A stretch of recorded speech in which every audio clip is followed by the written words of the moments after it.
함께 완성합시다.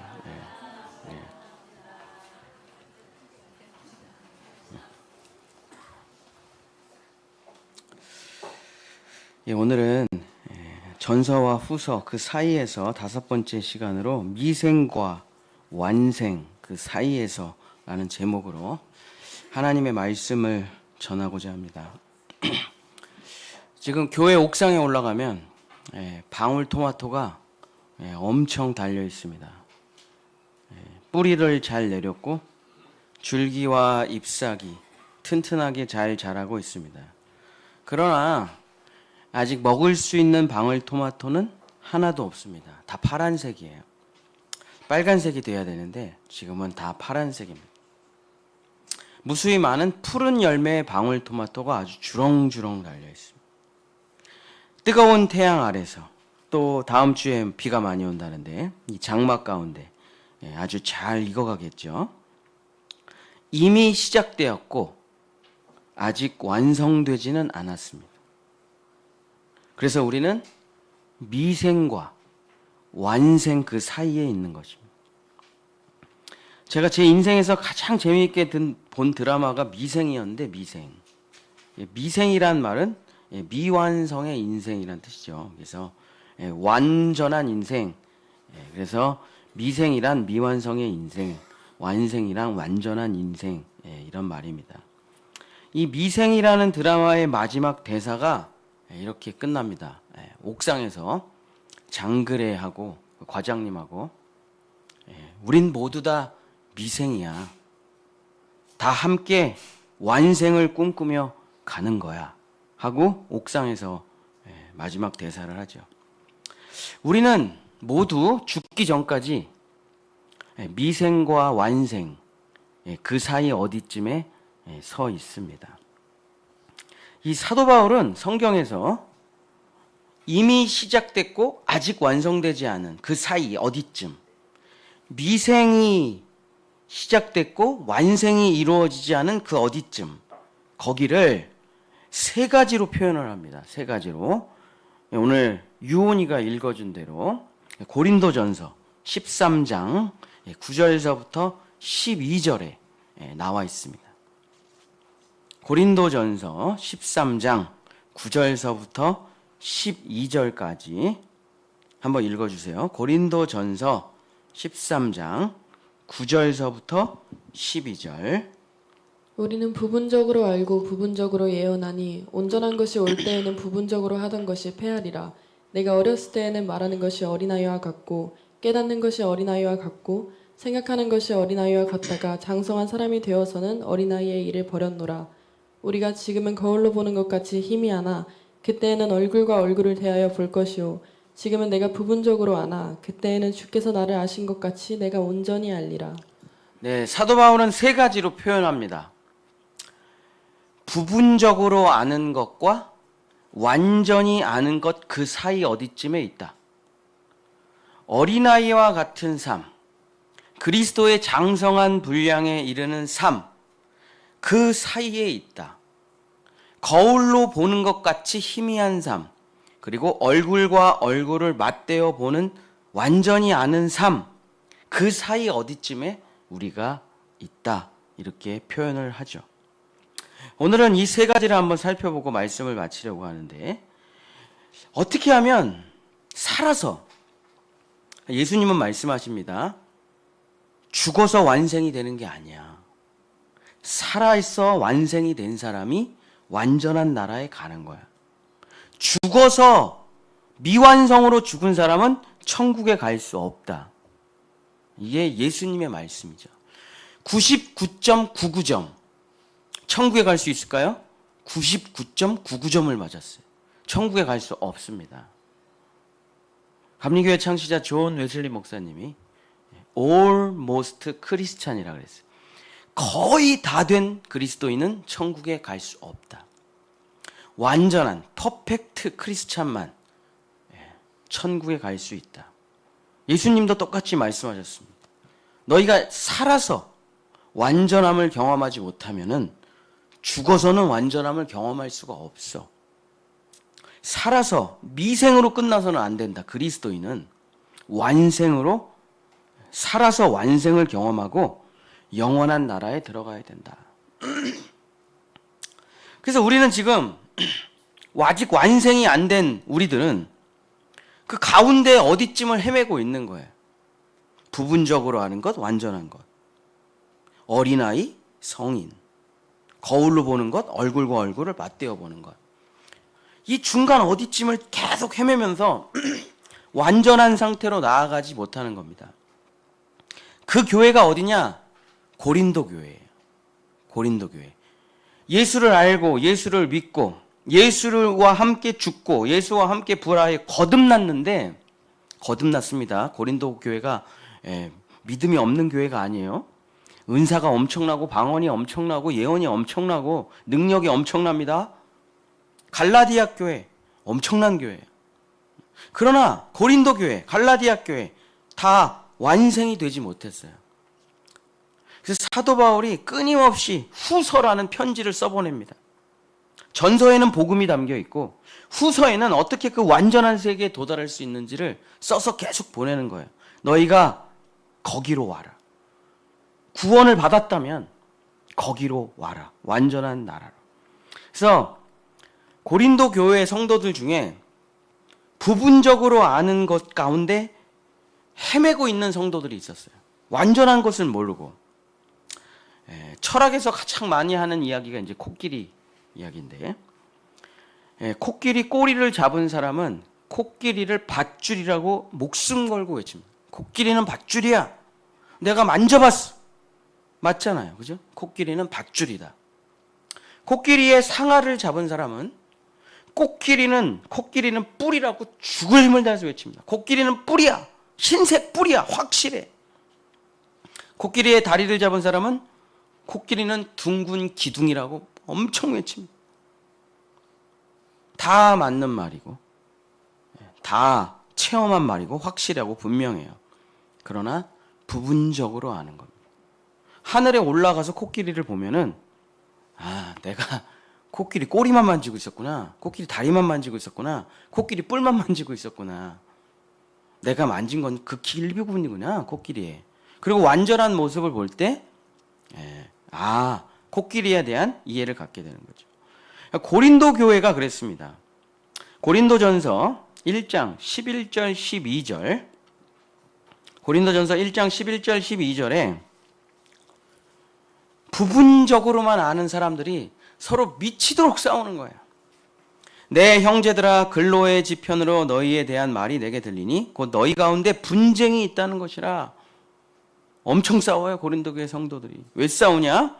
너희가 이것을 말하거니와 너희가 각각 다르니 나는 바울에게, 나는 아볼로에게, 나는 게바에게, 나는 그리스도에게 속한 자라 한다는 이것이니. 바울파가 있대요. 고린도 교회 바울파. 선교에 모든 걸 쏟아붓는 사람, 전도에 모든 것을 쏟아붓는 선교파, 전도파들. 아볼로파가 있대요. 열심히 성경 공부하는 신학파, 성경 공부파, 아볼로파. 베드로파. 몇 대째 그리스도인이냐? 아버지는 누구냐? 전통과 혈통을 중시하는 유대인 정통파들. 그리스도파. 신비, 체험, 기적을 중시하는 체험파. 미치도록 싸우는 거예요. 우리가 옳다. 우리가 옳다. 우리 교회는 여기로 가야 된다. 부분적으로 아는 거예요. 완전하게 알지 못해요. 그러나 그냥 자기가 어쨌든 체험을 한 거기 때문에 목숨 걸고 우리 고린도 교회는 일로 가야 돼. 선교, 전도, 복음, 기적, 체험, 전통. 그래서 사도 바울이 이렇게 말을 합니다. 고린도전서 3장 4절, 고린도전서 3장 4절 5절. 어떤 이는 말하되 나는 바울에게라 하고 다른 이는 나는 아볼로에게라고 하니 너희가 육의 사람이 아니리요. 그런즉 아볼로는 무엇이며 바울은 무엇이냐? 그들은 주께서 각각 주신 대로 너희로 하여금 믿게 한 사역자들이니라. 바울, 베드로, 아볼로, 그리스도 다 너희를 온전히 믿게 하기 위해서 일했던 부분적인 사역자들이다 라고 이야기하면서 농사의 비유를 들어가지고 그것을 사도 바울이 잘 설명합니다. 부분적인 고린도 교회 성도들아, 제발 온전한 대로 나아가라 하면서 잘 이해를 못하니까 그걸 비유를 들어서 설명을 하는 거예요. 고린도전서 3장 6절서부터 8절. 나는 심었고 아볼로는 물을 주었으며 오직 하나님께서 자라게 하셨나니 그런즉 심는 이나 물 주는 이는 아무것도 아니로되 오직 자라게 하시는 이는 하나님뿐이니라. 심는 이와 물 주는 이는 한 가지이나 각각 자기가 일한 대로 자기의 상을 받으리라. 씨를 심는 게 중요합니다, 파. 물을 뿌리는 게 중요합니다, 파. 잡초를 솎아내고 가지치기를 해야 됩니다. 그게 중요하다고 말하는 파. 열매의 봉다리를 씌우고 잘 팔아야 됩니다. 그냥 각각의 파들이 있어요. 근데 어떤 게 더 중요하고 어떤 게 안 중요하고 그런 게 아니고 다 중요하고 다 소중하대요. 씨를 심는 사람도 중요하고 물을 뿌리는 사람도 중요하고 열매를 파는 사람도 중요하고 다 중요하대요. 각각의 모든 사람들은 자기가 하는 일에 다 각자 자기의 상을 받게 될 거래요. 그러나 여기까지는 다 부분적인 거래요. 자기가 자기 일을 열심히 하는 것은 부분적인 거래요. 자, 그러고 뭐라고 말을 합니까? 자, 고린도전서 3장 9절. 여기가 중요한 포인트라 같이 읽겠습니다. 고린도전서 3장 9절입니다. 다 같이 시작. 우리는 하나님의 동역자들이요. 자, 자기 일을 열심히 하는 거는 부분적인 거래요. 씨를 뿌리는 사람이 씨를 열심히 뿌리는 거 부분적인 겁니다. 물을 줘야 되는 사람이 물을 열심히 주는 거 부분적인 거예요. 열매를 팔아야 되는 사람이 다 따가지고 가서 열심히 파는 거 부분적인 거래요. 근데 부분적인 거를 열심히 하니까 서로가 싸우는 거예요. 내가 더 중요하지 않을까? 씨를 뿌리지 않는데 네가 어떻게 가서 팔어 그걸? 팔지 않으면 네가 어떻게 씨를 사니? 물 뿌리지 않으면 니는 다 끝이야. 아무것도 아니야. 그러고서 막 싸우는데 사도 바울이 그것을 보면서 이렇게 얘기한 거예요. 각자 자기 개인에게 주어진 일을 열심히 하면 하나님께서 축복을 주실 거야. 그러나 그것은 온전한 것이 아니야. 온전한 대로 나아가려면 뭐가 필요하냐면 동역이 필요하다. 우리는 하나님의 동역자들이다. 동역이라는 말은 시네르고스라는 헬라어인데 함께 일한다 이런 뜻입니다. 그래서 여기서 시너지라는 말이 나오는 건데 1 플러스 1은 2가 아니라 3도 되고 4도 되고 5도 되고 무한대가 될 수 있다는 게 시너지죠. 자기 혼자만 열심히 한다라는 말의 반대말이 시네르고스예요. 자기 혼자만 열심히 하면 자기만 잘났다는 착각에 빠져요. 그래서 열심히 해서 자기 상급을 받고 하나님께 축복도 받지만 온전한 대로 나아가지 못합니다. 내 옆에 물 주는 사람이 뭐 하는지를 몰라요. 가지치기 하는 사람은 뭐 하는지 몰라요. 그걸 판매하는 사람은 얼마나 힘든지 몰라요. 내가 씨를 열심히 뿌리는 것만 생각하고 그것만 자기 자랑을 하고 하나님 나에게 축복을 주십시오. 하나님 주신대요. 그러나 그건 온전한 것이 아니래요. 동역으로 나아가야 돼. 동역으로. 씨를 뿌리는 사람은 물을 뿌리는 사람과 힘을 합쳐야 돼요. 물을 뿌리는 사람은 잡초를 캐는 사람과 힘을 합쳐야 돼요. 잡초를 캐는 사람은 그걸 판매하는 사람과 다 힘을 합쳐야 돼요. 그래서 자기 혼자 열심히 하면 부분적인 삶이지만 함께 일을 하면 온전한 삶으로 나아갈 수 있게 된다는 것입니다. 이게 사도 바울이 고린도 교회를 보면서 다 열심히 하는데 싸워. 다 자기가 옳다고 말을 해요. 아니, 그게 옳지 않은 게 아니에요. 코끼리 꼬리를 잡은 사람은 확신을 갖고 말하는 거죠. 코끼리 뿔을 잡은 사람도 확신을 갖고 말하는 거예요. 근데 둘이 얘기 좀 해라. 내가 코끼리 앞부분을 잡았더니 코끼리가 뿔이 있어. 아, 그렇구나. 내가 코끼리 뒷부분을 잡았더니 꼬리가 있더라고. 밧줄 같아. 아, 그렇구나. 그러면서 함께 동역할 때 완전한 그리스도의 형상을 만들어낼 수 있는데 그 교회가 다 자기만 열심히 하면서 자기만 자랑하고 자기만 옳다고 말하니까 나쁜 건 아니지만 부분적인 삶밖에 살지 못하게 된다. 그래서 개인이 온전해질 수가 없다는 거예요. 개인이 열심히 해서. 나라는 개인이 열심히 해서는 온전해질 수가 없다. 반드시 동역이라는 걸 해야 된다.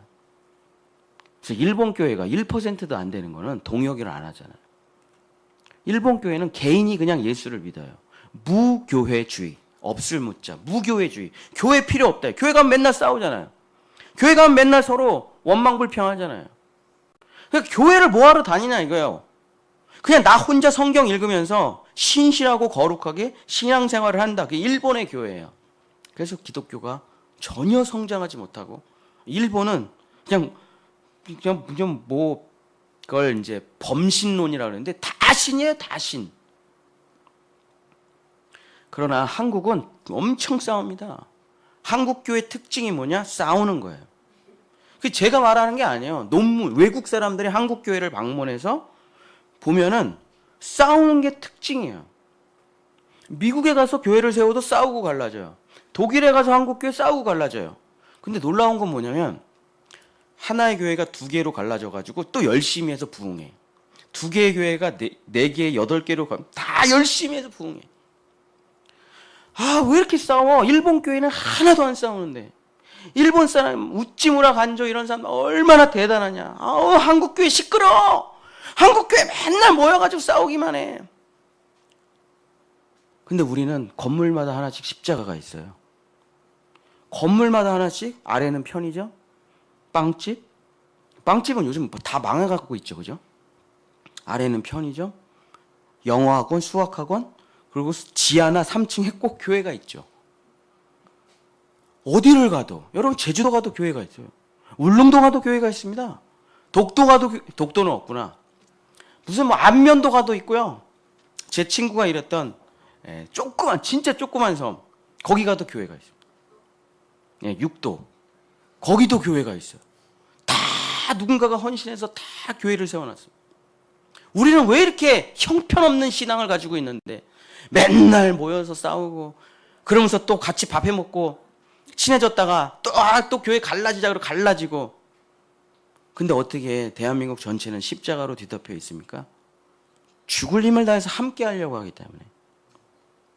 어떻게든 죽을 힘을 다해서 물론 갈라지기도 하고 싸우기도 하지만 또 자기네들끼리 또 뭉쳐가지고 또 두세 사람이 모여서 기도하고 또 새벽 기도하고 또 금요철하고 또 모여. 한 개인이 훌륭해져가지고는 온전해질 수가 없다. 이게 성경 말씀. 한 개인이 아무리 성철 스님처럼 대단하더라도, 한 개인이 아무리 우찌무라 간조처럼 대단한 신학자라 하더라도, 한 개인이 간디처럼 대단하다고 하더라도 한 개인으로는 온전해질 수가 없다. 교회로 들어가라. 그럼 싸워요. 싸운다니까요. 무조건 싸워요. 갈등이 생깁니다. 그러나 어느 날 알게 돼요. 아, 저분이 청소를 해놓으셨구나. 아, 저분이 음향을 봐주시는구나. 아, 저분이 피아노를 쳐주시는구나. 아, 저분이 헌금을 하셨구나. 다 알게 되는 거예요. 그러면선 난 아무것도 아니구나. 난 아무것도 아니야. 우리의 선진들은 죽었고 그 후손들은 성경을 번역했고 그 후손들은 자기의 전 재산을 들여서 교회를 세웠고 거기에 우리가 서 있는 겁니다. 그걸 알 때 교회가 중요하구나. 나보다 교회가 더 중요하구나. 혼자는 온전해질 수가 없는 거예요. 여러분 혼자가 무슨 온전해질 수가 있습니까? 제가 지난주에 어디 말씀 전하러 갔는데 그분이 그러시더라고요. 결혼을 안 한 사람은 영원히 어린이래. 결혼을 하신 분은 이제 무슨 말인지 알죠, 이게. 총각일 때 내가 대단한 사람인 줄 알아요. 처녀일 때 자기가 대단한 사람인 줄 알아요. 결혼해보면 다 도루묵이에요. 제가 총각 때 십자가 복음을 들었기 때문에 전 결혼해서 잘 살 거라고 생각했습니다. 난 이미 십자가에서 죽어서 우리 아내랑 잘 살 거라고 생각했어요. 이혼 도장을 찍을까 말까. 예? 그 생각을 진짜 몇백 번을 했기, 몇백 번을 우리 아내가. 저는 아니고. 저는 우리 아내가 없으면 그지니까. 저는 그런 생각 안 해요.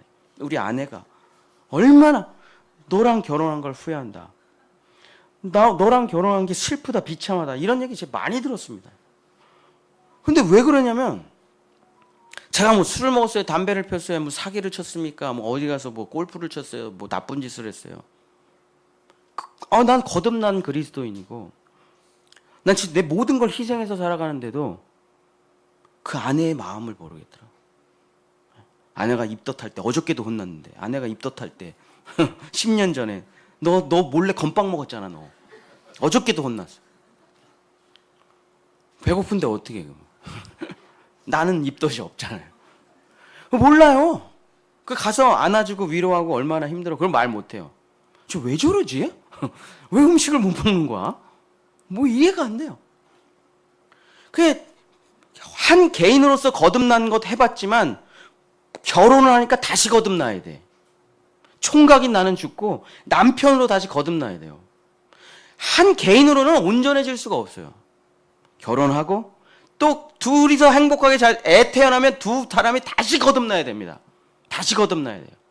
애를 위해서. 한 사람은 온전해질 수가 없습니다. 그러나 동역할 때 그 사람이 힘들지만, 깨지지만, 회개할 거 많아지고, 상실감도 있겠지만 온전해져 가는 거예요. 사도 바울은 얘기합니다. 부분적인 것으로 살아가고 완전한 것으로 나아가야 되는데, 여러분이 그 어디쯤에서 헤매고 있다면 동역을 하십시오. 그러면 여러분은 온전한 대로 나아갈 수가 있습니다. 북한에서 큰 군함을 만들었잖아요, 이번에. 근데 진수식을 하지 못하고 배가 쓰러져 버렸어요. 그 김정은이 전 세계에 이게 방송이 됐으니까 책임자를 총살해 버렸습니다, 다. 그리고 뭐라 그랬냐면 한 달 안에 이 배를 원상복구하지 않으면 다 죽인다 그랬어요. 그래서 세계 모든 배 전문가가 그걸 위성으로 찍어가지고 막 파란색 천으로 덮어놨는데 막 관찰을 하면서 다 뭐라 그랬냐면 어떠한 장비가 와도 저 배 한 달 안에 절대 못 일으켜 세운다 그랬어요. 최소 몇 달에서 몇 년까지 걸릴 수 있다라고 그랬어요. 지난주에 그 배 진수식했어요. 어떠한 장비도 쓰지 않고 그 배를 세워가지고 진수식을 해가지고 김정은이 아주 칭찬하고 난리가 났어요. 자, 내 전 사람이 총살당해서 죽었어요. 나 한 달 안에 이 배 일으키지 못하면 나 죽는 거야. 그 사람이 어떻게 했는지 아세요? 모든 군인을 다 데리고 와서 밧줄로 꽁꽁 묶고 그냥 사람이 땡겨가지고 세웠어요, 그 배를. 사람이 그냥 땡겨가지고 세웠어요. 영차 해가지고 세상에 그 배를 세우니까 전 세계가 생각지도 못한 방법으로, 저 무식한 방법으로 저걸 세워가지고 진수식을 하는 거 보고 진짜 어이가 없어가지고 난리가 났잖아요, 그죠? 장비로는 못한대. 기술로도 불가능하대. 사람이 밧줄로 묶어가지고 영차 해갖고 세웠어. 이게 시너지라는 겁니다. 못해요, 이거. 우리나라 사람이면 못한다 그랬을 거예요. 독일 사람, 프랑스 사람이면 못한다 그랬을 거예요. 북한 사람은 해내요. 그냥 땡기래니까, 그냥 열심히 땡기니까 서배가. 이게 정말 놀랍지 않습니까? 북한을 존경하자는 게 아니라 이 시너지 효과라는 게 진짜 대단해요. 전 세계가 깜짝 놀라요. 저걸 밧줄로 세우다니. 저 배를, 군함을. 여러분, 수천 년 동안 살아남은 찬란한 문명들이 있습니다. 이집트의 피라미드, 로마의 콜로세움, 그리스의 아크로폴리스, 중국의 만리장성, 인도의 타지마할, 캄보디아 앙코르와트, 다 사람이 세운 거예요. 장비 하나도 없습니다. 이게 사람들의 협력으로, 시너지로 세웠는데 지금도 수천 년 동안 무너지지 않고 그대로 있어요. 기계로 만든 건 다 무너졌습니다. 동역은 부분적인 것을 완전하고 영원하게 하는 것입니다. 내가 부분적으로 신앙생활을 잘하고 있다, 개인적으로 신앙생활을 잘하고 있다, 완전한 것으로 동역으로 넘어가셔서 정말 하나님의 그 놀라운 사랑을 경험하시길 축복합니다. 전도서 4장 12절, 한 사람이면 패하겠거니와 두 사람이면 맞설 수 있나니 세 겹줄은 끊어지지 아니하리라. 예수님이 말씀하십니다. 혼자 기도하지 말고 두세 사람이 함께 모여 기도하라. 내가 거기 함께 있겠다. 동역이 온전해지는 지름길이라고 말하고 있는 것입니다. 두 번째는 어린아이와 같은 신앙, 장성한 그리스도의 분량을 가진 신앙, 그 중간에 어디쯤을 헤매고 있는 거예요. 또 고린도 교회 성도들이. 자, 고린도전서 13장 11절, 내가 어렸을 때 말하는 것이 어린아이와 같고 깨닫는 것이 어린아이와 같고 생각하는 것이 어린아이 같다가 장성한 사람이 되어서는 어린아이를 버렸노라 하면서 뭐라고 말하냐면 어린아이와 같이 말한다, 어린아이와 같이 깨닫는다, 어린아이와 같이 생각한다. 이런 사람이 교회에 많대요. 이 사람 구원받은 사람이요, 불신자가 아닙니다. 구원을 받았는데 어린아이와 같이 말하고 어린아이 같이 깨닫고 어린아이 같이 생각한대요. 제가 다음 주에 우리 가족들이랑 제주도 휴가를 가는데 어제 우리 유건이하고 제가 저녁에 대판 싸웠어요. 왜 싸웠냐? 유건이가 제주도로 가는데 물총을 가져가겠다는 거야. 근데 아빠가 못 가져가. 야, 그 비행기 어떻게 실으냐? 그 큰 거를. 안 돼. 못 가져가. 얼굴이 일그러져가지고 계속 삐져가지고 씻지도 않고 소파에 삐딱하게 누워가지고 그 엄마가 조그만 물총 가져와서 이거 가져가면 안 돼? 가방에 넣었나 그거? 물총을 가져가겠다는 거예요. 이만한 거를. 이게 뭡니까? 어린아이와 같이 말하고 어린아이와 같이 생각하고 어린아이와 같이 깨닫는 거예요. 자, 우리 유건이의 문제는 뭐예요? 비행기의 크기, 엄마 아빠의 짐, 숙소 이런 건 생각 하나도 안 해. 나만 생각하는 거예요. 나는 물총을 갖고 가고 싶어. 이게 어린아이와 같은 생각이라는 거예요. 어린아이 같이 말한다는 거예요. 자기만 생각하고 자기 말만 하고 자기 감정만 중요하고 내가 오늘 뭘 느끼고 내가 오늘 기분이 어떠고 나는 어떤가 나만 생각하는 게 어린아이와 같은 거예요. 오직 나로 똘똘 뭉쳐있는 사람, 나를 외치는 사람이 바로 어린아이와 같은 거죠. 고린도 교회에 이런 어린아이와 같은 사람이 너무나 많았어요. 그 사람이 어떤 사람이냐? 방언 기도를 하는 사람이에요. 알아들을 수 없는 말로 자기 자신을 위해서 막 기도를 하는데 너무 시끄러워서 예배가 안 돼요. 서로 막 중복돼가지고 뭐 완전 혼란스러워요. 예배 중간에 막 방언을 하고 막 일어서서 막 방언을 하고 도대체 알아들을 수 없는 말로 계속하니까 사도 바울이 얘기를 하는 거예요. 왜 어린아이 같이 하냐 그거를 하면서 이렇게 말을 합니다. 고린도전서 14장 2절. 고린도전서 14장 2절 한번 읽어주세요. 고린도전서 14장 2절. 자, 방언이라는 게 이런 겁니다. 고린도전서 14장 2절. 방언을 말하는 자는 사람에게 하지 아니하고 하나님께 하나니 이는 알아듣는 자가 없고 영어로 비밀을 말함이라. 알아듣는 사람이 하나도 없어요. 왜냐면 우리가 쓰는 한국말, 미국말 이런 게 아니라서 알아듣는 사람이 하나도 없고 영적인 기도래요. 비밀 기도래요. 근데 이게 질서가 없이 그냥 막 하니까 사도 바울이 개인으로 하는 방언 기도가 나쁘다는 건 아니지만은 앞으로는 이렇게 해라 하면서 권면을 합니다. 자, 고린도전서 14장 3절서부터 5절 한번 읽어주세요.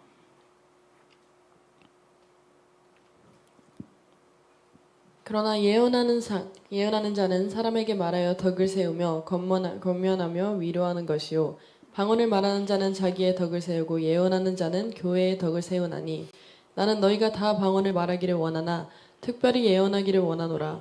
만일 방언을 말하는 자가 통역하고 교회의 덕을 세우지 아니하면 예언하는 자만 못하니라. 자, 방언을 그만하고 예언을 하래요. 자, 방언은 자기 개인을 위해서 하는 겁니다. 자기 개인을 위해서 영적인 비밀을 깨닫고 하나님의 뜻을 깨닫고 하나님과 1대1로 소통하는 거예요. 신비적인 거죠. 근데 뭔 말인지를 못 알아들어요. 통역하는 은사가 있는 사람이 와야 돼. 예배 드릴 때 막 방언이 나오니까 예배가 되질 않아요. 사도 바울이 방언은 혼자 하고 이제는 예언을 하라. 자, 예언은 어떻게 하는 겁니까? 교회의 덕을 세우기 위한 기도래요. 그러니까 내 개인 기도가 아니라 교회를 위한 기도, 우리 성도들을 위한 기도, 우리 이웃들을 향한 기도를 하라는 거예요. 아니, 왜냐면 내 개인 기도는 방언으로 할 수가 있죠. 저 방언 잘하거든요. 아니, 또르메네 사람만에 잘해요. 저 10년 했으니까. 근데 제가 방언하는 걸 여러분이 들어보신 적이 없을 거예요. 공기도 때, 공예배 때. 왜냐면 제가 방언하면 여러분 무슨 노래인지 하나도 못 알아듣잖아요. 새벽기도 끝나고 제가 방언하는 걸 여러분 한 번도 못 들어보셨을 거예요. 왜냐면 교회를 위해서 기도를 해야 되니까. 근데 제가 만약에 예인이를 위해서 기도한다. 무슨 말인지 어떻게 알아들어? 엔토르마네 사르마네 떼떼떼따 할렐루야. 어떻게 알아듣냐고요? 근데 내가 우리 예인이가 요즘 저처럼 눈이 아플 것 같은데 주께서 눈을 촉촉하게 해 주시옵소서. 이렇게 기도를 해야 알아듣잖아요. 이웃을 향한 기도는 방언으로 할 수가 없어요. 내 이웃을 향한, 교회를 향한 기도는 분명하고 선명하고 명확하게 해야죠. 어떻게 방언을 해? 그럼 나를 위해 기도했다며? 2시간을 기도했어, 너를 위해서. 나를 위해 뭘 2시간이나 기도를 했어? 몰라, 나도. 방언으로 해가지고. 그러니까 나를 위한 기도는 방언으로 하면서 하나님과 신비적인 합의에 들어갈 수가 있지만은 이웃을 향한 기도, 성도들을 향한 기도, 나라와 민족을 위한 기도는 예언 기도라고 하는데 그것은 다 알아들을 수 있게, 질서 있게 나온다는 거예요. 그러니까 사도 바울이 얘기를 합니다. 어린아이와 같이 신앙생활을 좀 하지 말고 좀 그리스도의 장성한 분량처럼 기도해. 자기 자신을 위해서만 기도하지 말고 시끄럽게 뭔가 비밀을 깨달았어 내가. 그만하고 교회를 성도들과 약한 사람들과 고아들과 과부들과 나라와 민족을 위해 기도하렴. 방언 좀 그만하고 예언 기도로 해. 교회의 덕을 세우고 서로 사랑하기 위해서 기도를 하면 너희가 완전해질 수 있다. 고린도전서 14장 6절서부터 20절까지 쫙 그 내용인데 제가 읽어드릴게요. 고린도전서 14장 6절서부터 20절. 그런즉 형제들아 내가 너희에게 나아가서 방언으로 말하고 계시나 지식이나 예언이나 가르치는 것으로 말하지 아니하면 너희에게 무엇이 유익하리요? 내가 너희에게 방언으로 말하면 너희가 알아듣겠냐? 뭐가 유익하겠냐? 혹 필이나 검은고와 같이 생명 없는 것이 소리를 낼 때 그 음의 분별을 나타내지 아니하면 필이 부는 것인지 검은고 타는 것인지 어찌 알게 되리요? 여기서 저기서 막 서로 질서 없게 막 기도하면 도대체 그게 뭔지라고 누가 알겠느냐? 만일 나팔이 분명하지 못한 소리를 내면 누가 전투 준비를 하리요? 이와 같이 너희도 혀로서 알아듣기 쉬운 말을 하지 아니하면 그 말하는 것이 어찌할리요? 이는 허공에다 말하는 것이라. 이같이 세상에는 소리의 종류가 많으나 뜻없는 소리는 없나니 그러므로 내가 그 소리의 뜻을 알지 못하면 내가 말하는 자에게 외국인이 되고 말하는 자도 내게 외국인이 되리니 그러므로 너희도 영적인 것을 사모하는 자인즉 교회의 덕을 세우기 위하여 그것이 풍성하기를 구하라. 그러므로 방언을 말하는 자는 통역하기를 기도할자니 내가 만일 방언으로 기도하면 나의 영이 기도하거니와 나의 마음은 열매를 맺지 못하리라. 그러면 어떻게 할까? 내가 영으로 기도하고 또 마음으로 기도하며 또 내가 영으로 찬송하고 또 마음으로 찬송하리라. 그렇지 아니하면 내가 영으로 축복할 때에 알지 못하는 처지에 있는 자가 내가 무슨 말을 하는지 알지 못하고 내 감사에 어찌 아멘하리요? 제가 여러분 안수기도를 하는데 맨날 방언으로 하면 여러분 언제 아멘을 해야 돼요? 못 알아듣는데. 너는 감사를 잘하였으나 그러나 다른 사람은 덕을 세움을 받지 못하리라. 내가 너희 모든 사람보다 방언을 더 말함으로 내가 여기 고린도 교회 모든 성도보다 방언 더 잘할 수 있다 이거예요. 그러나 나는 방언을 하지 않고 너희를 위해 예언을 한다. 내가 너희 모든 사람보다 방언을 더 말함으로 하나님께 감사하노라. 그러나 교회에서 내가 남을 가르치기 위하여 깨달은 마음으로 5마디 말을 하는 것이 알아들을 수 있는 5마디 말이 1만 마디 방언보다 낫다. 형제들아, 14장 20절 같이 읽겠습니다. 시작. 형제들아, 지혜는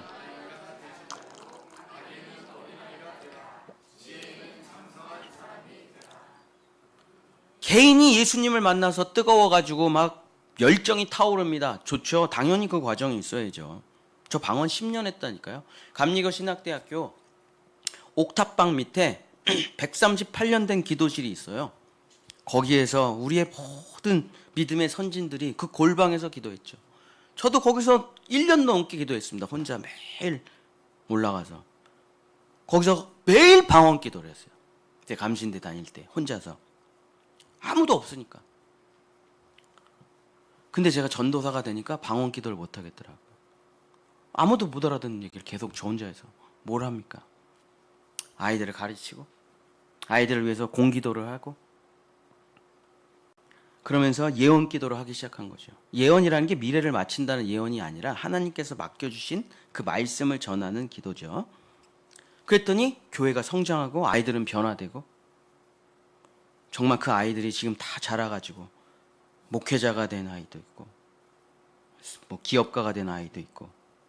바울은 이렇게 이야기합니다. 나를 위해서 기도하는 사람, 나를 위해서 예배하는 사람, 나를 위해서 교회를 다니는 사람은 어린아이와 같은 사람이다.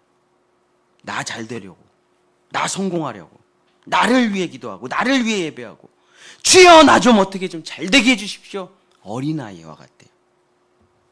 그러나 나를 벗어나 우리 가족들을 위해서, 우리 성도들을 위해서, 나라와 민족을 위해서, 열방을 위해서 기도하는 사람은 어른이래요.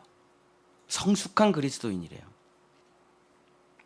타인을 위해서, 교회를 위해서, 하나님의 나라와 그 영광을 위해서 기도하고 예배하고 찬송하는 사람은 어른이래요.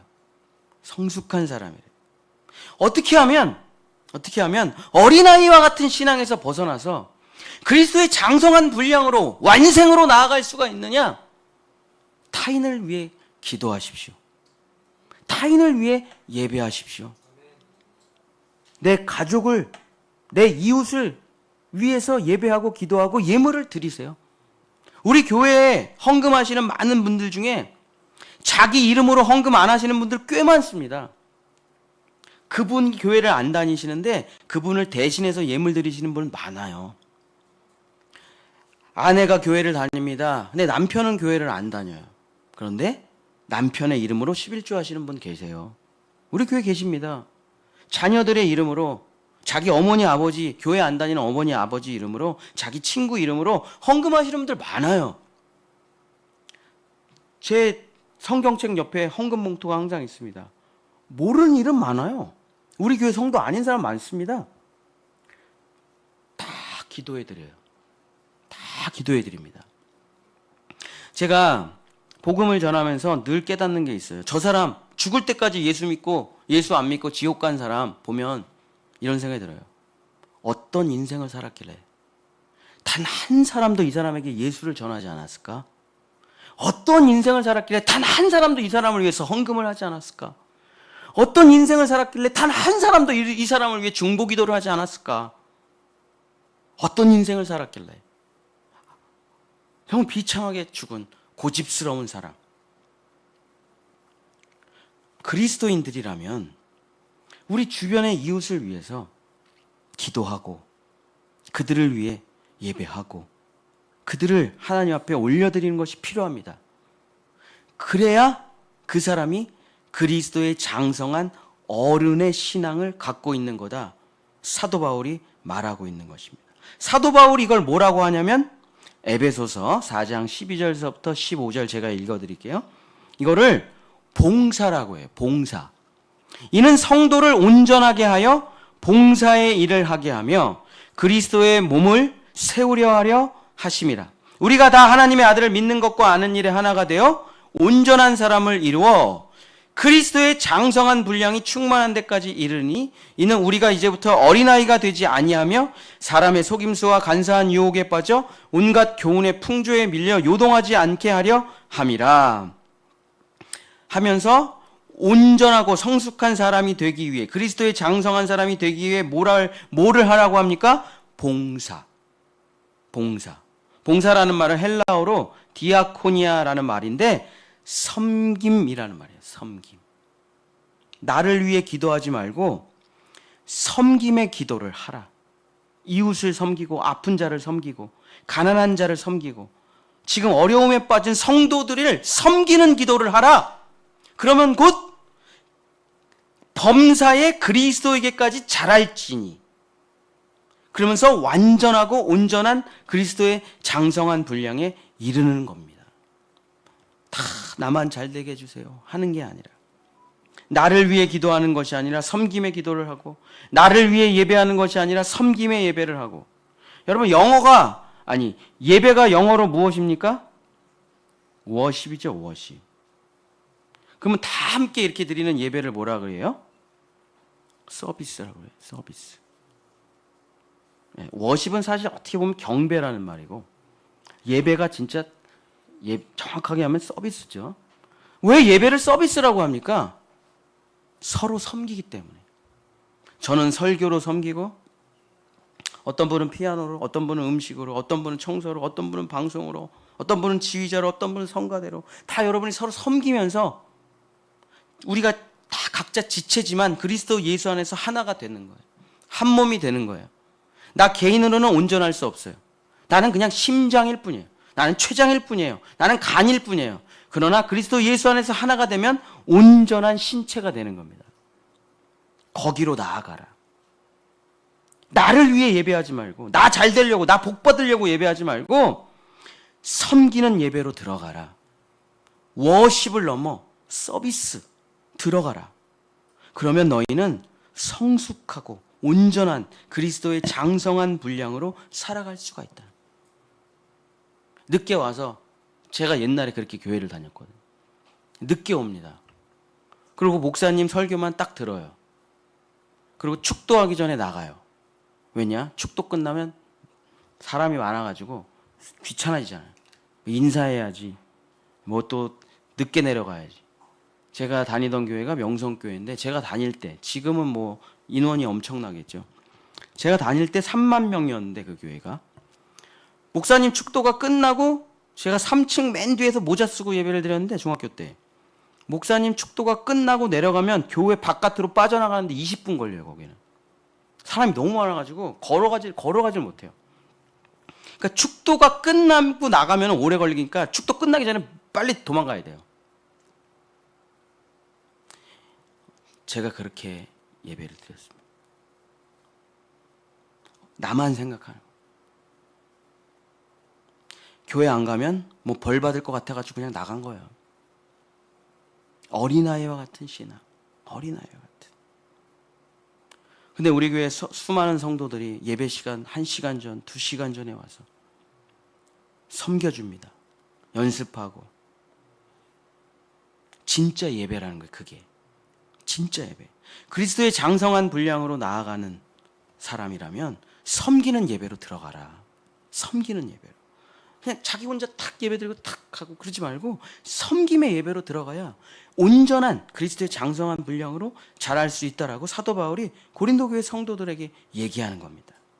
마지막 세 번째는 거울과 거울로 보는 것 같이 희미한 삶과 얼굴과 얼굴을 맞대어 보는 것 같은 정확하고 분명한 삶 사이에 살아가는 사람들에게 사도 바울이 얘기해요. 자, 여기서 이제 우리들은 지금 젊은 친구들은 거울로 보는 것이 왜 희미하나 이렇게 생각할 수가 있는데, 그 당시에는 거울이 지금 우리가 쓰는 거울이 아니라 굴이나 쇠나 청동 같은 걸 두들겨 가지고 편 그런 거울이에요. 그러니까 잘 안 보여요. 세숫대야를 여러분이 보는 거랑 똑같아. 거울이라는 게 개발된 지 얼마 안 됐잖아요, 그죠? 그래서 그 비유를 들 때 거울이라는 비유를 들었는데, 여러분이 생각할 때 지금 거울 아닙니다. 세숫대야로 여러분이 보는 거랑, 숟가락으로 얼굴 보는 거랑 비슷한 거예요. 그래서 희미하게 신앙생활을 하는 고린도 교회 성도들이 있습니다. 뭐가 희미하냐? 예수가 누구야? 아는 것도 같고 모르는 것도 같고. 거듭났어? 아는 것도 같고 모르는 것 같고. 성령이 뭐야? 아는 것도 같고 모르는 것도 같고. 십자가는 뭐야? 부활은 뭐야? 믿음은 뭐야? 아는 것도 같고 모르는 것 같고. 뭔가 뭐 비치긴 비치는데 제대로 안 비쳐.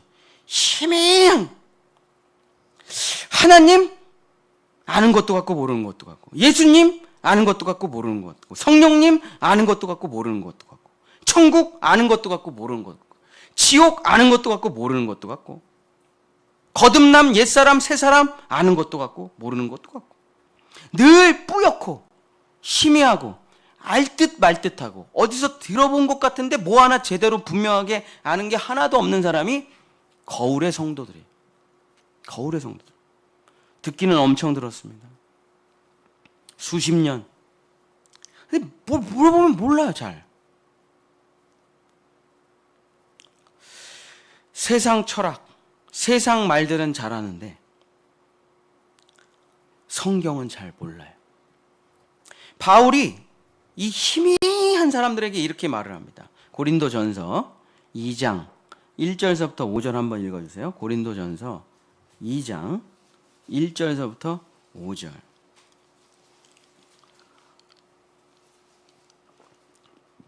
고린도전서 2장 1절서부터 5절 한번 읽어주세요. 형제들아 내가 너희에게 나아가 하나님의 증거를 전할 때 말과 지혜의 아름다운 것으로 아니하였나니 내가 너희 중에서 예수 그리스도와 그가 십자가에 못 박히신 것 외에는 아무것도 알지 아니하기로 작정하였음이라. 내가 너희 가운데 거할 때 약하고 두려워하고 심히 떨었노라. 내 말과 내 전도함이 설득력 있는 지혜의 말로 하지 아니하고 다만 성령의 나타나심과 능력으로 하여 너희 믿음이 사람의 지혜에 있지 아니하고 다만 하나님의 능력에 있게 하려 하였노라.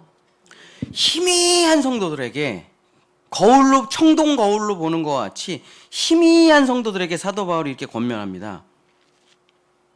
십자가로 들어가라. 그래야 선명하고 분명하고 모든 것이 온전해진다. 십자가가 무엇입니까? 내가 그리스도와 함께 십자가에 못 박혔나니 그런즉 이제는 내가 사는 것이 아니요 오직 내 안에 그리스도께서 사시는 것이라. 이제 내가 육체 가운데 사는 것은 나를 사랑하사 나를 위하여 자기 자신을 버리신 하나님의 아들을 믿는 믿음 안에서 사는 것이라. 나를 믿는 사람은 힘이야 돼요. 내 지식을 믿는 사람은 힘이야 돼요. 내 체험을 믿는 사람은 힘이야 돼요. 내 감정을 의지하는 사람은 힘이야 돼요. 내 열심으로 신앙생활하는 사람 희미한 사람이래요. 나를 버리고 십자가에 예수를 붙드는 사람은 분명한 사람이래요. 내 기도를 버리고 내 예배를 버리고 내 지식을 버리고 내 철학을 버리고 내 믿음을 버리고 내 경험을 버리고 내 전통을 버리고 예수와 그가 십자가에 못 박힌 것을 붙드는 사람은 분명하고 선명하고 마치 얼굴과 얼굴을 맞대는 것 같이 아주 확실한 사람이래요. 저도 신앙생활을 하다가, 저 모태신앙이에요. 열심히 신앙생활을 했습니다. 모든 걸 포기하고 신학교를 가서 시골에서, 파주에서, 홍천에서, 또 서초동에서 전도사 생활 뭐 엄청 했죠. 박해, 고난, 환난 다 당하고 월급은 40만 원. 근데 그거 다 애들 맛있는 거 사주고 학교에서 알바해서 제 생활비 벌고 학생회에서 장학금 받아서 등록금 내고. 근데 희미하더라고요, 제가. 희미해요. 지식으로는 뭐 석사죠, 석사. 대학원까지 나왔으니까. 근데 희미해요.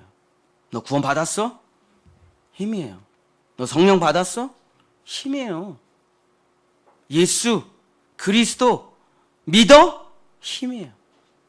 모르는 건 아닌데, 안 믿는 것도 아닌데 솔직히 희미해요.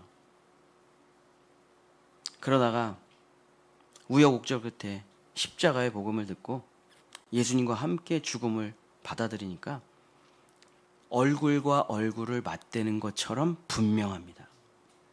십자가에 달린 예수님과 얼굴과 얼굴을 맞대본 사람은 제가 지금 무슨 말 하는지 알아요.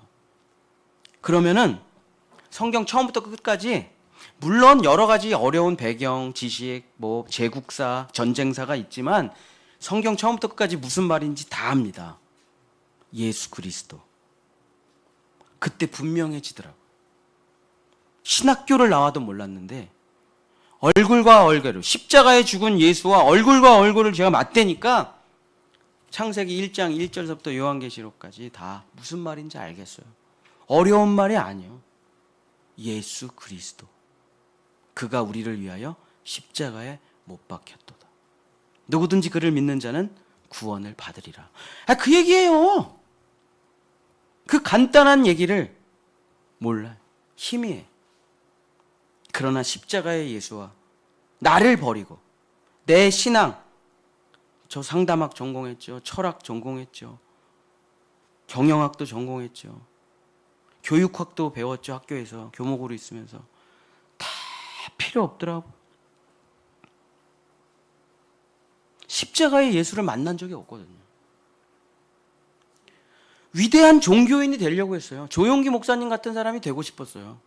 크게 부흥해서 가난한 사람도 돕고 병자도 고치고 존경도 받으면서 기독교를 전파하고 세계 열방 선교도 하고 그러고 싶었어요. 그런 꿈이 있었어요. 그런 삶을 살으려면은 십자가의 예수를 만나야 되는데 나는 십자가의 예수를 만난 적이 없어요. 항상 그냥 패션 오브 크라이스트 영화 틀으면 불편해요. 그냥 저런 것도 왜 틀었어. 애들 잠 못 자게. 아우 잔인해. 야 편집해. 다 잘라. 저거 어떻게 보냐 애들이. 그래서 팍 틀면은 불편해. 십자가의 예수 불편해요. 십자가의 예수 기분 안 좋아요. 빨리 고난주간 지나고 빨리 부활절이 와야지. 금식하기 힘들어. 십자가의 예수 너무 불편하고 안 좋고 잘 모르겠어. 날 위해 죽었다고? 뭐 그렇겠지 뭐. 그랬겠지 뭐. 믿어지지가 않아. 그러나 내가 그 십자가의 예수, 피투성이가 돼서 십자가의 예수님과 눈과 눈을 맞추고 나의 손을 주의 손에 포개고 나의 발을 주의 발에 포개고 내 찢겨진 마음, 내 거짓된 지혜들과 다 십자가에 못 박고 예수님과 하나 되니까 나를 버리니까 예수 믿음, 내 믿음, 예수 십자가, 내 십자가, 예수 부활, 내 부활, 예수 천국, 내 천국, 예수 생명, 내 생명. 분명해지는. 그럼 어떻게 됩니까?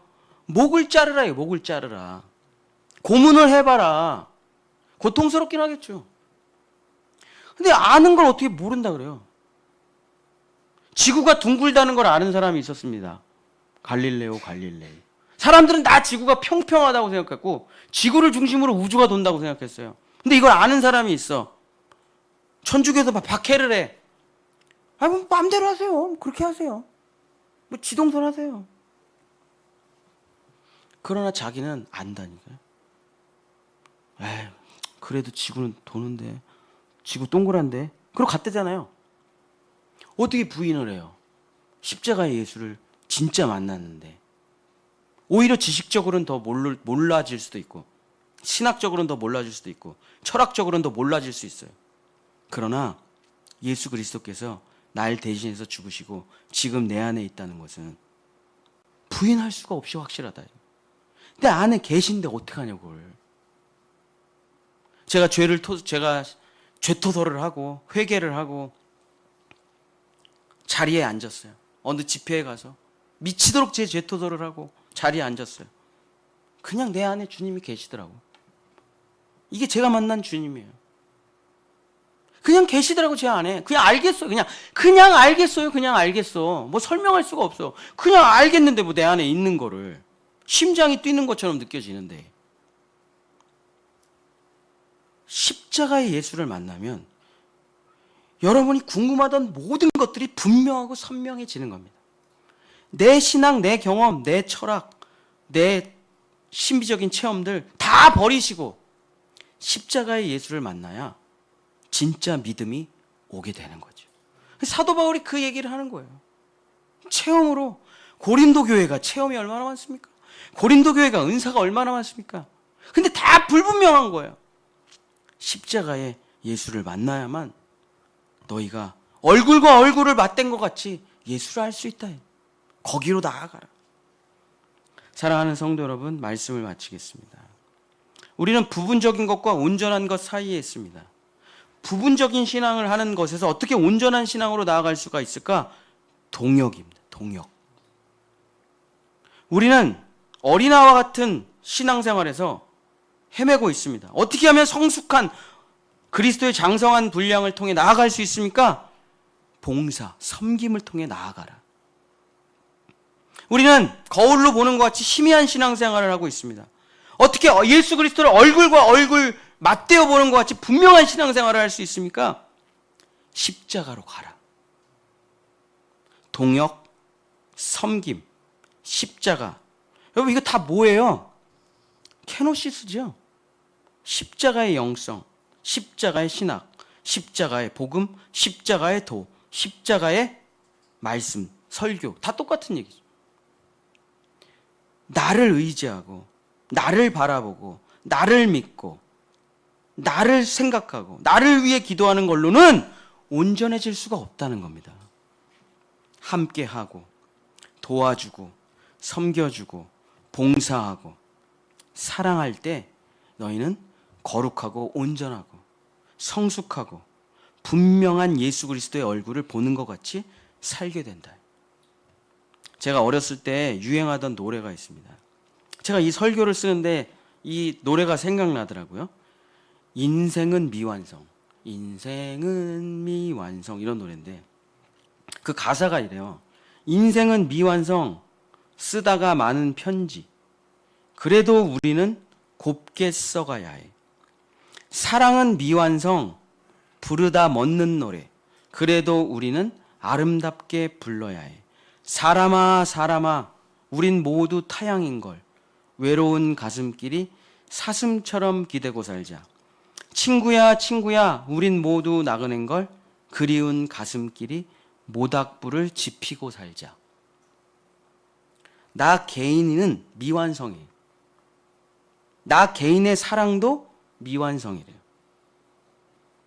그러나 꺼지지 말자. 사랑의 편지를 곱게 쓰자. 사랑의 노래를 아름답게 부르자. 그러면서 포기하지 말고, 나 개인은 미완성이니까 포기하지 말고, 내 사랑은 미완성이니까 포기하지 말고 끝까지 부르고 끝까지 쓰래요. 어떻게? 외로운 가슴길이 사슴처럼 기대고 모닥불처럼 서로 지피고 살면 그것이 완생이 된다 합니다. 성경적인 얘기. 이분 기독교인인가? 사랑하는 성도 여러분, 우리는 이제 한 개인으로서는 예수님을 만났고 구원을 받았어요. 그러나 우리는 미생입니다. 완전한 것으로 나아가야 돼요. 그 완전한 것이 무엇입니까? 사랑이죠. 서로가 서로를 진실로 사랑하는, 하나님을 마음과 힘과 내 모든 것을 다해 사랑하고 내 이웃을 내 몸처럼 사랑하는 거길로 나아가야 우리는 완생이 되는 겁니다. 미생과 완생의 어디쯤 우리는 서 있지만 우리는 살아서 이 완생을 경험하고 이 완전한 그리스도의 역사를 경험하고 마침내 그 영원한 나라로 들어가게 될 것입니다. 사랑하는 우리 본향의 성도 여러분, 우리는 전서와 후서, 누가복음과 사도행전, 그 어디쯤 서 있겠죠. 이미와 아직, 그 어디쯤 서 있겠죠. 이것을 돌파하여 완전한 곳으로, 그 부활의 완전한 땅으로 가는 것은 나를 버리고 그 길로 가셔서 여러분 모두 완생이 되시길, 거룩하고 온전한 하나님의 사람 되시기를 예수님의 이름으로 축복합니다. 우리 함께 찬양하고 기도하기를 원합니다. 우리 하나님의 세계, 오늘 성가대가 잘 불러주셨는데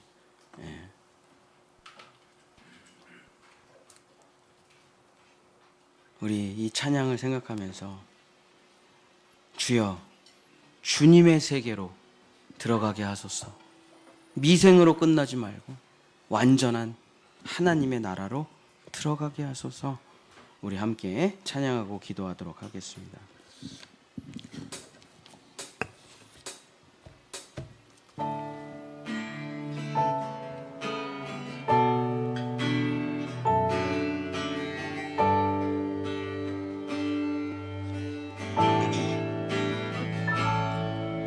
참 아름다운 곳이라 주님의 세계는 정말로 내가 나갔고 솔직할 수 있는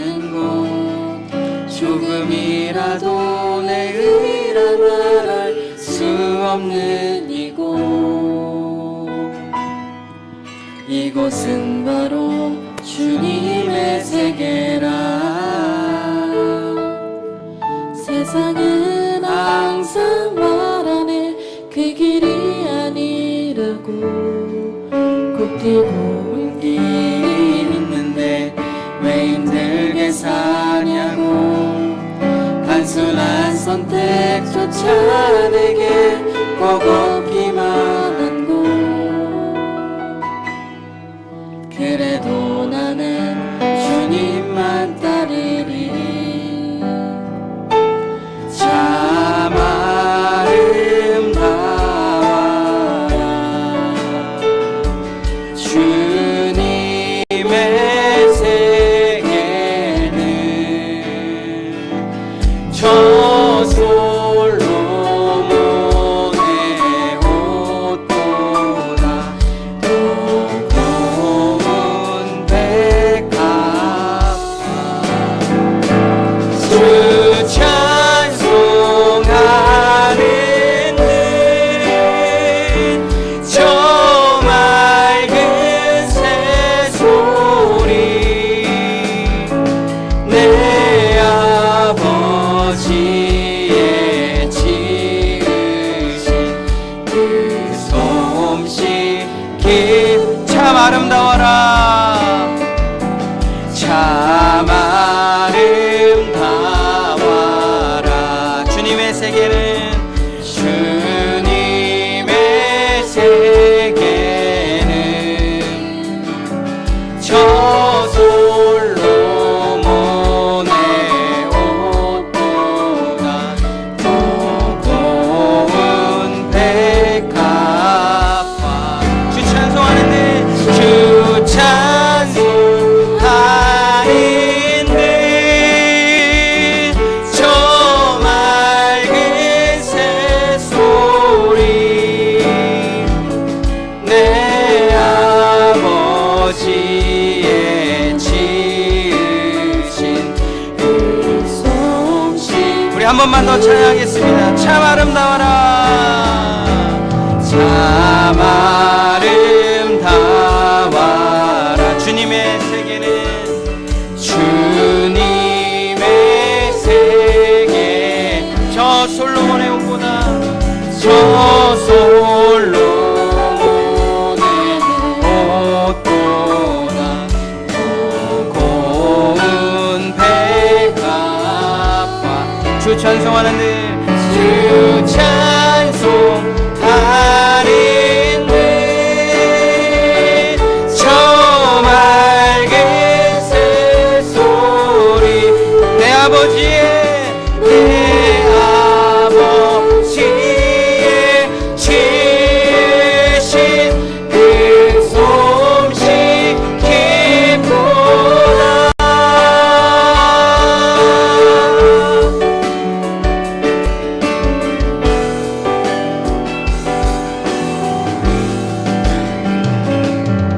나는 계속 걸어갑니다. 수없이 넘어져도 사람들의 방향과는 조금 다르다 해도 내가 가는 길이 주가 가르쳐준 길이니. 이곳은 바로 이곳은 바로 이곳은 바로 이곳은 바로 주님의 세계라. 우리 주여 한번 부르짖고 함께 기도하기를 원합니다. 주님, 내 세계에서 살아가지 않게 하소서. 내 눈이 보는 거 믿지 않게 하소서. 내 머리가 생각하는 것을 믿지 않게 하소서. 내 감정에 속지 않게 하소서. 주님의 세계로, 주님의 그 믿음의 세계, 주님의 그 십자가의 세계, 주님의 그 교회의 세계로 들어가 이제는 그리스도의 지체가 되어 성전이 되어 우리 함께 연합하여 지어져가는 완전함으로 나아갈 수 있도록 주님 역사하여 주시옵소서. 우리 주여 한번 부르짖고 기도하겠습니다. 주여! 주님, 어찌 내 혼자서 온전해질 수가 있겠습니까? 어찌 내가 혼자서 완전해질 수가 있겠습니까? 내가 아무리 잘난들, 내가 아무리 똑똑한들, 내가 아무리 대단한들, 나는 아무것도 아닙니다. 주님, 우리는 이제 나 개인을 넘어 가정을 향해 나아갑니다. 가정을 넘어 나라와 민족을 향해 나아갑니다. 나라와 민족을 넘어 열방을 향해 나아갑니다. 그 모든 것을 넘어 우리는 하나님이 거하시는 성전이 되기 위하여 서로 연결하여 그리스도의 지체가 되어 나보다 너를 위해 기도하고 섬기고 봉사하며 우리의 모든 것들을 드려 서로 함께 예배하며 서로 함께 기도하고 서로 함께 나눠 먹으며 서로 함께 기도하고 서로 함께 울고 서로 함께 웃으며 함께 그리스도의 완성을 향해 나아갑니다. 주님, 심장이 어찌 온전할 수 있겠습니까? 주님, 폐가 혼자서 어찌 온전할 수 있겠습니까? 주님, 벽돌 한 장이 혼자서 무엇을 할 수 있겠습니까? 그러나 합력하여 선을 이룰 때 서로가 서로를 섬기고 서로가 서로를 위해 기도하고 서로가 서로 봉사하며 예배할 때 우리는 그리스도 안에서 완전해질 수 있습니다. 나로서는 완전해질 수 없지만 하나가 될 때, 사랑할 때, 나보다 너를 더 아껴줄 때 우리는 하나가 될 수 있습니다. 그것이 예수 그리스도께서 십자가에서 보여주신 온전한 하나님의 사랑, 십자가의 사랑이었습니다. 주여 아버지, 이기적으로 어린아이와 같이 거울로 보는 것과 같이 부분적으로 살아가지 아니하고 이제는 동역으로, 섬김으로, 십자가로 살아가는 우리 본향의 성도들 돼서 내가 거룩하니 너희도 거룩하라, 내가 온전하니 너희도 온전하라, 너희는 나의 아들이다, 내가 너를 나의 백성이라 부르고 너희는 나를 하나님이라고 부르는 그 완전함에 너희가 반드시 도달하게 되리라. 주님, 우리는 비록 미생이지만 그리스도 예수 안에서는 완생입니다. 우리는 임이지만 그리스도 예수 안에서는 우리는 다 이룰 수 있습니다. 주님, 그 길을 향해 나아가게 하소서. 그래서 우리 본향의 성도들 각자 개인으로 어린아이처럼 살아가지 아니하고 함께 모여 예수 그리스도 안에서 살아가며 완전함을 누리고 그 조화와 그 하모니와 그 시너지를 통해 하나님의 나라를 이루어가는 하나님의 능력이 나타나는 우리 본향의 모든 성도들, 자녀들 될 수 있도록 이제는 전설을 넘어 후서로, 이제는 누가복음을 넘어 사도행전으로, 이제는 과거를 넘어 미래로, 이미를 넘어 영원한 하나님의 나라로 미생에서 완전한 하나님의 삶으로 나아가는 우리가 될 수 있도록 이 시간 축복하여 주시옵소서. 이제는 우리를 완전하게 하시기 위해서 십자가에서 모든 것을 다 포기하신 우리 주 예수 그리스도의 은혜와 영원한 하나님의 나라와 그 아들됨을 위해서 사랑을 멈추지 않으시는 영원하시고 자비하신 아버지의 사랑하심과 오늘도 우리에게 소망을 주시고 우리에게 확증을 보여주고 비전을 주시는 성령님의 감화감동 교통하심이 이제 나를 넘어 그리스도 예수 안에서 완전해지기를 원하는 우리 본향의 모든 성도들과 자녀와 일터와 그들의 삶 위에 영원히 주님의 축복이 함께 하시기를 간절히 축원하옵나이다. 아멘.